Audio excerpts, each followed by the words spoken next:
Welcome to comrade Telugu news channel కి స్వాగతం. ముందుగా హెడ్లైన్స్.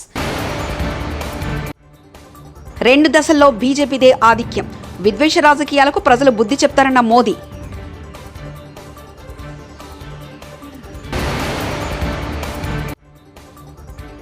ఎప్పటికైనా ఇలాంటి పథకాలను చూశారా జగన్?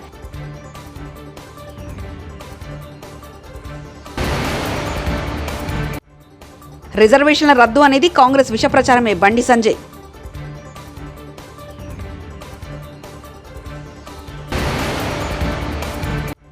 హామీల అమలుపై బండి సంజయ్కు మంత్రి పొన్నం ప్రతి సవాల్.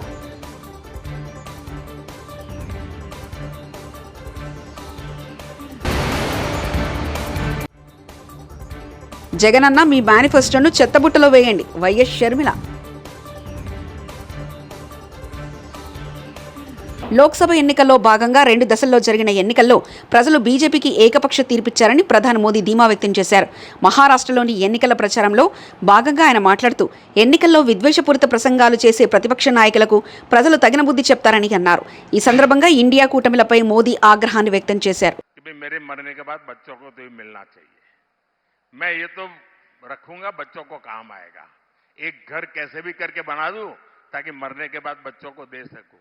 ये हर हिंदुस्तानी के मन में रहता है कि नहीं रहता है?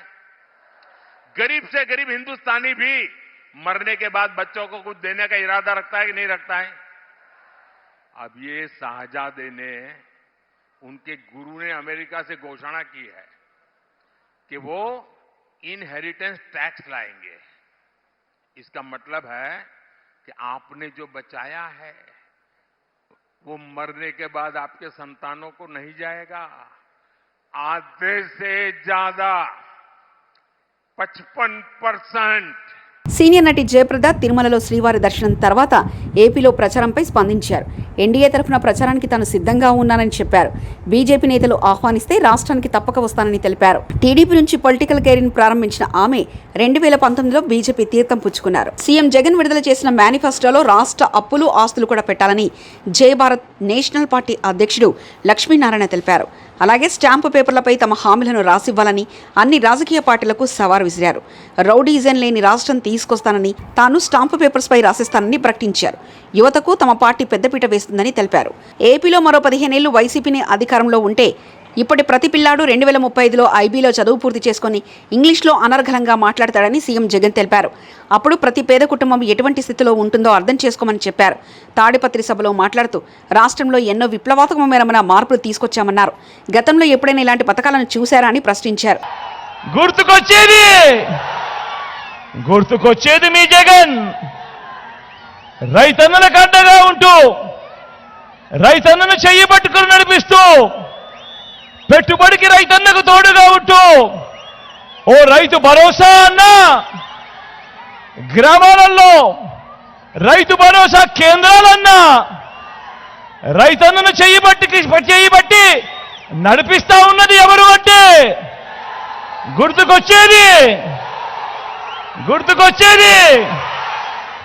గుర్తుకొచ్చేది మీ జగన్. ప్రతి పేదవాడు వైద్యం కోసం అప్పుల పాలయ్యే పరిస్థితి రాకూడదు అని ఆ పేదవాడికి అండగా ఉంటూ ఓ విస్తరించిన ఆరోగ్యశ్రీ, ఆ పేదవాడికి ఆపరేషన్ అయిపోయినాక కూడా రెస్ట్ పీరియడ్లో అండగా ఉంటూ ఆరోగ్య ఆసరా, ఇంటికే జల్లెడ పడుతూ ఆ పేదవాడికి మందులిస్తూ, టెస్టులు ఇస్తూ ఓ ఆరోగ్య సురక్ష, ఆ పేదవాడికి అండగా ఉంటూ ఫ్యామిలీ డాక్టర్, గ్రామాల్లోనే విలేజ్ క్లినిక్ అంటూ ఆ పేదవాడికి అండగా అడుగులు వేస్తా ఉన్నప్పుడు ఆ పేదవాడికి రిజర్వేషన్ల రద్దు అనేది కాంగ్రెస్ విష ప్రచారమేనని కరీంనగర్ ఎంపీ అభ్యర్థి బండి సంజయ్ కుమార్ ఆరోపించారు. కరీంనగర్ జిల్లా హుజరాబాద్లో ఎన్నికల ప్రచారం నిర్వహించారు. తనను ఆశీర్వదించి తిరిగి గెలిపించాలని బండి సంజయ్ ఓటర్లను కోరారు. రిజర్వేషన్ల రద్దు పేరుతో ప్రజల్లో భయోందోళనలు కలిగించి కాంగ్రెస్ లబ్ధి పొందాలని చూస్తుందని ధ్వజమెత్తారు.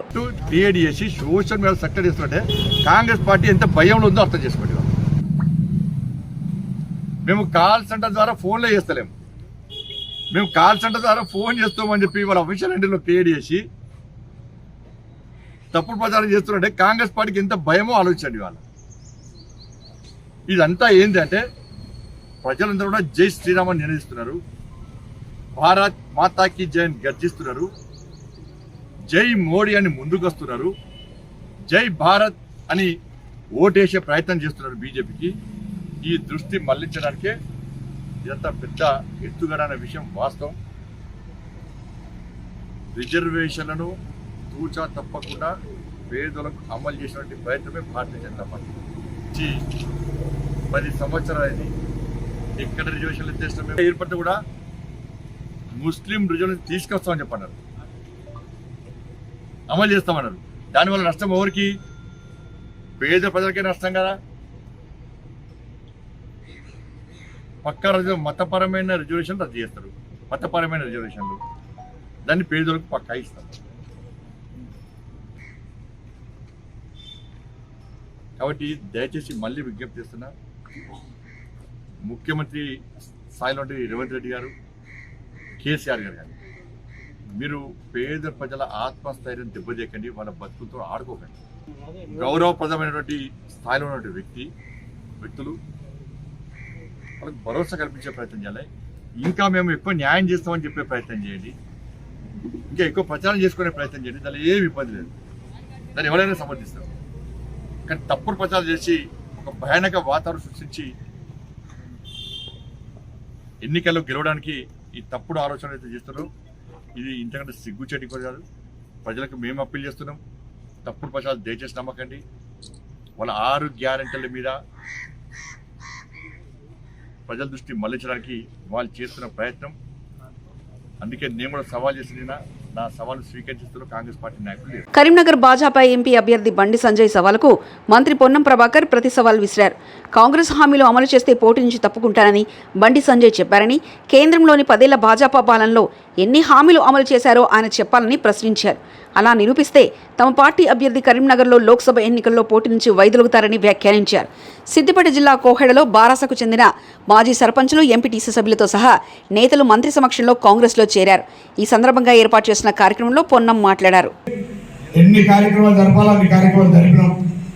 ఇలా నీకు ఒకటే సవాల్ చేస్తున్నాం, మా 4 నెలల ప్రభుత్వం ఎన్ని హామీలు అమలు చేసింది, 10 సంవత్సరాల భారతీయ జనతా పార్టీ ఎన్నికలకు ఇచ్చిన హామీలు 15 లక్షల రూపాయలు ప్రతి ఖాతాలో ఇస్తానని ఎంతమందికి వేసింది, సంవత్సరానికి 2 కోట్ల ఉద్యోగాలు ఇస్తానని ఎంతమందికి ఉద్యోగాలు ఇచ్చింది, తెలంగాణ విభజన హామీలు ఎన్ని అమలు చేసింది, రైతుల ఆదాయం రెట్టింపు చేస్తానని ఏ రైతుల ఆదాయం రెట్టింపు చేసింది, రైతులందరికీ పెన్షన్ ఇస్తానని ఏ రైతులకు పెన్షన్ ఇచ్చింది, ఈ దేశంలో ఉన్నటువంటి ఆస్తులన్నీ తీసుకుపోయి ఆదాన్ని అంబానీకి ఎందుకు అప్పచెప్పింది, ఈ దేశంలో ఉన్నటువంటి బడుగు బలహీన వర్గాలకు సంబంధించి అన్యాయం జరిగే విధంగా ఎందుకు వ్యవహరిస్తుంది, ఈ ప్రశ్నలకు సంబంధించి జవాబు చెప్పాలి.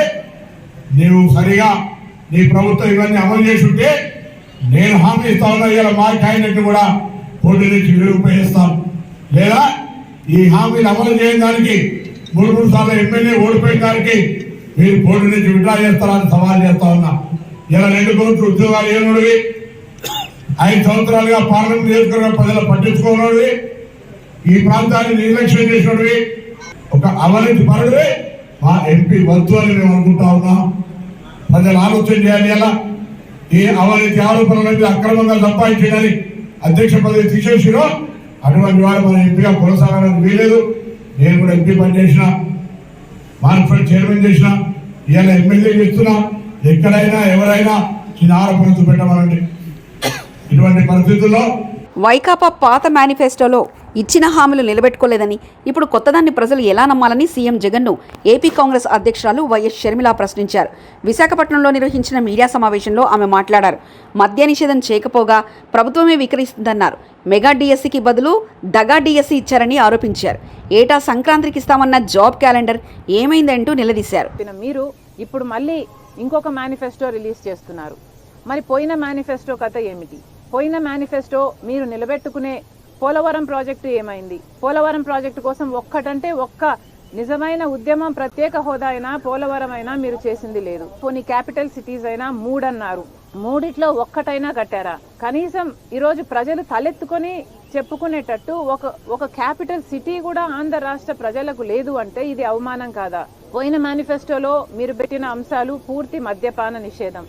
మరి పూర్తి మద్యపాన నిషేధం మీరు ఎందుకు చేయలేదు? మద్యపాన నిషేధం చెయ్యకపోగా ప్రపంచంలో ఎక్కడా లేని విధంగా ఎవరు అమ్మని బ్రాండ్లు మీరు మాత్రమే తయారు చేసి నాసిరకం మందు అమ్మి కల్తీ మందుతో కల్తీ సారాతో ఈరోజు ఎంతమంది ప్రజలు నష్టపోతున్నారు, వాళ్ళ హెల్త్ ఎఫెక్ట్ అవుతుంది. మన రాష్ట్రంలో 25% మంది ఎక్కువ ఈ మద్యం తాగి లివరు కిడ్నీలు చెడిపోయి చచ్చిపోతున్నారు. మరి వీటన్నిటికీ ఎవరు సమాధానం చెప్పాలి? జాబ్ క్యాలెండర్ గురించి పోయిన మేనిఫెస్టోలో మీరు చెప్పిన అంశము ప్రతి జనవరిలో సంక్రాంతి ఎలా వస్తుందో జాబ్ క్యాలెండర్ కూడా అలా వస్తుంది అని మీరు చెప్పారు 5 సంవత్సరాల క్రితం. 5 సంవత్సరాలు గడిచింది, 5 సంక్రాంతులు గడిచాయి, కానీ జాబ్ క్యాలెండర్ మాత్రం ఒక్కటి కూడా రాలేదు. ఎలక్షన్లకు 2 నెలలు ఉందనంగా మీరు 6,000 డిఎస్సి టీచర్ ఉద్యోగాలతో ఒక దగా డిఎస్సి ఇచ్చారు. మరి ఇది బిడ్డలను మోసం చేయడం కాదా? 1,40,000 కోట్ల రూపాయలు అంచనాతో రాజశేఖర రెడ్డి గారి జలయజ్ఞాన్ని పూర్తి చేస్తామని మీ మేనిఫెస్టోలో మీరు పెట్టారు 5 సంవత్సరాల క్రితం. మరి ఈ 5 ఏళ్లలో ఎన్ని ప్రాజెక్టులు పూర్తి చేశారు? కనీసం సగం చేశారా, 10 చేశారా, 5 చేశారా అంటే ఏదీ చేయకుండా పోయింది. జగన్మోహన్ రెడ్డి గారు చెప్పిన విషయము 3,000 కోట్ల రూపాయలు ధర స్థిరీకరణ నిధి కోసం రైతులకి ప్రతి సంవత్సరము పక్కన పెడతాము, దాంట్లో నుంచి మద్దతు ధర వచ్చేటట్టు ప్రతి రైతుకి మేము అండగా నిలబడతాము అని మీరు ఏపీ అధికారంలోకి రాగానే అమరావతి పనులు ప్రారంభిస్తామని టీడీపీ నేత లోకేష్ తెలిపారు. మంగళగిరి మండలం నీరుకొండలో మాట్లాడుతూ రాజధానిలో పేదలకిచ్చే 5,000 పెన్షన్ కొనసాగిస్తామని తెలిపారు. అసైన్డ్ రైతులకు ఇవ్వాల్సిన కౌలును వడ్డీతో సహా చెల్లిస్తామని వివరించారు. గులకరాయి ఘటనలో జగన్కు ఆస్కాకు బదులు భాస్కర్ అవార్డు ఇవ్వాలని ఎద్దేవా చేశారు. ఎవరిని ఆఫ్రికాని ఆదర్శంగా తీసుకుంటారో తల్లి, జగన్మోహన్ రెడ్డి గారు ఆఫ్రికాని ఆదర్శంగా తీసుకుంటాడు. 3 ముక్కలు ఆటలు ఆడతా మొదలుపెట్టాడు. అట్లానే కర్నూలు ఏమైనా చేశాడా? లేదు. అమరావతిని సర్వనాశనం చేశాడు. విశాఖపట్నంలో భూ కుంభకోణాలు తప్ప అక్కడ ఒక్క అభివృద్ధి కార్యక్రమం చేయలేదు. ఎంత బాధ వస్తుందంటే 3 రాజధాని బిల్లుకి ఓటేసిన మొదటి వ్యక్తి ఆళ్ల రామకృష్ణారెడ్డి గారు. అందుకే ముద్దుగా కరకట్ట కమలాసనం పేరు పెట్టారు. అద్భుతం నటుడు తెలియన ఆయన నటనకి వాస్తవ సినిమాలోకి వచ్చుంటే బ్రహ్మానందం గారు పోటీ పడేవాడు. ఆయన రేపు వస్తాడు గ్రామానికి, ఆయన రాకపోయినా చెల్లెమ్మని పంపిస్తాడు. మీరందరూ అడగాలి. వచ్చలేరా? అడిగారా మీరందరూ? రాలా? మనందరూ అడగాలి. ఇప్పుడు వైకాపా నాయకుల్ని డోర్ టు డోర్ ప్రచారం వచ్చినప్పుడు అడగాల. ఎందుకు 3 రాజధానులకు మీరు ఓటు వేశారు? మన ప్రాంతానికి మోసం చేసే వ్యక్తులు కాదా? డబ్బులు తీసుకుని మోసం చేస్తారేమో అని ప్రమాణాలు చేసిన బీకాంలో ఫిజిక్స్ చదివిన జలీల్ ఖాన్, టీడీపీ క్యాడర్ లేక అల్లాడుతున్న జలీల్ ఖాన్. సున్నా చౌదరి గారికి కమలం గుర్తుపై ఓటేసి మన బంధువులతో మా పేటల్లో మేమే సైనికుల్లాగా ఆయన వెనకుండి కష్టపడి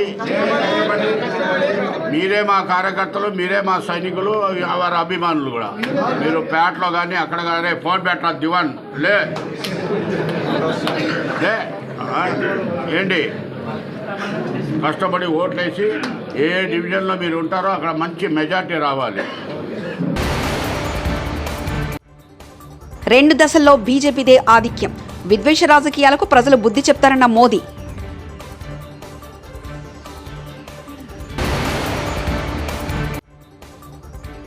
ఎప్పటికైనా ఇలాంటి పథకాలను చూశారా జగన్?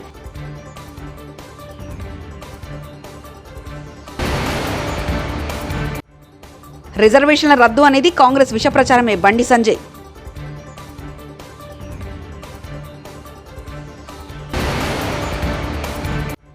హామీల అమలుపై బండి సంజయ్కు మంత్రి పొన్నం ప్రతి సవాల్.